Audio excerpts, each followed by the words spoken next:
yeah, there's just no end of little fun you can have, and you can put more details and more windows in it. And but I think we've got the impression of the Tower Bridge.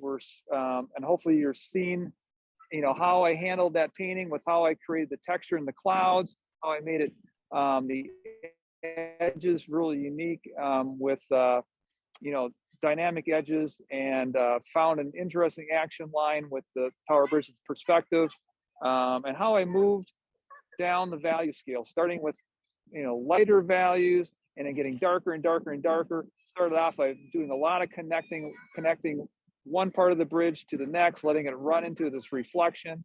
And then later on, when I'm getting the darks, I'm starting to separate more, starting to separate one and identify things a little clearer with the darker values.